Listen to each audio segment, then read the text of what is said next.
Ketenangan itu menyembuhkan. Kediaman itu menyembuhkan, healing. Jadi carilah momen-momen silent untuk menyembuhkan jiwa kita. Ambillah waktu sebentar untuk tenang.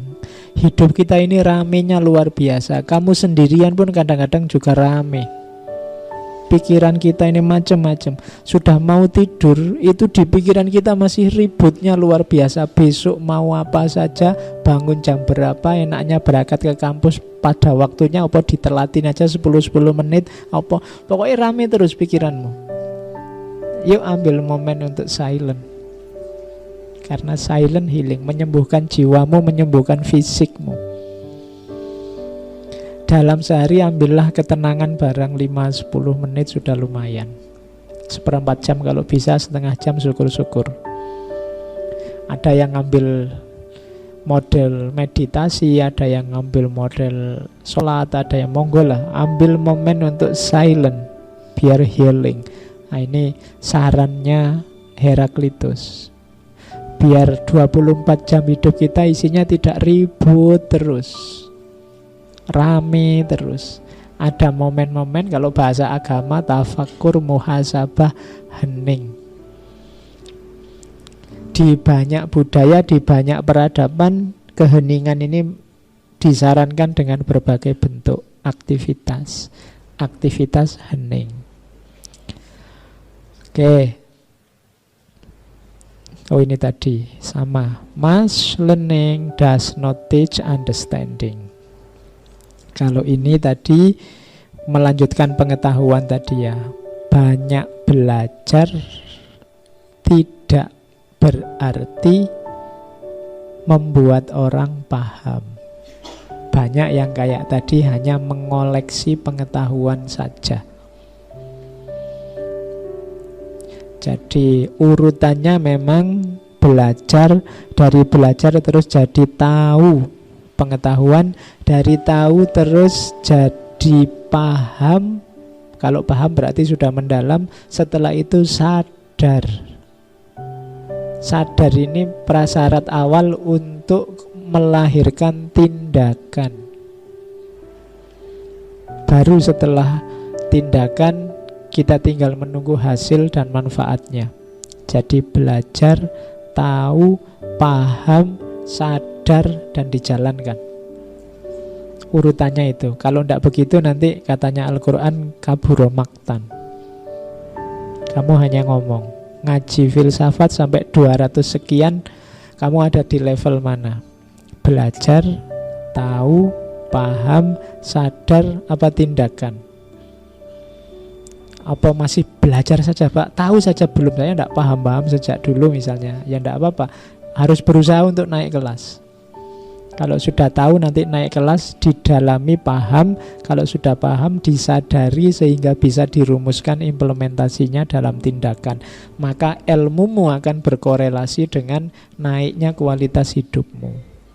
Kalau tidak, pengetahuanmu hanya jadi koleksi, hanya jadi museum, jadi perpustakaan, tidak ngefek ke peningkatan kualitas hidup.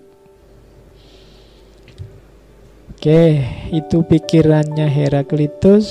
Kalau ini komentarnya Plotinus, mengomentari Heraklitus bahwa he seems to speak in similes, careless of making his meaning clear, perhaps because in his view we ought to seek within ourselves as he himself has successfully sought.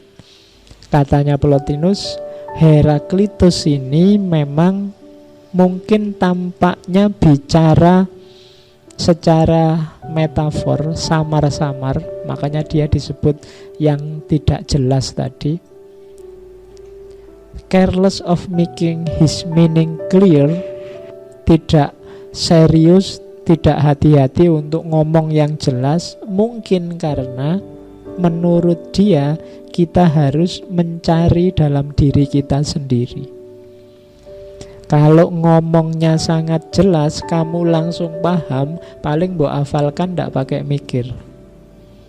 Tapi memang oleh Heraklitus dibikin agak rumit biar kamu mencari sendiri.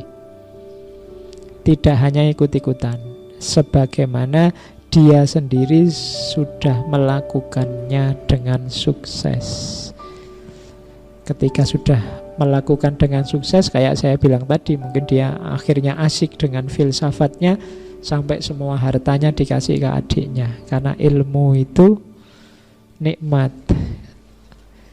Kalau sudah kenal nikmatnya ilmu, yang lain-lain jadi tidak penting. Itu antara lain yang dilakukan oleh Heraklitus, meskipun dia kelihatan agak melankolis, mudah menangis, weeping filosofi karena sangat prihatin melihat masyarakatnya. Itulah seorang Heraklitus. Dan ini cerita dari Diogenes.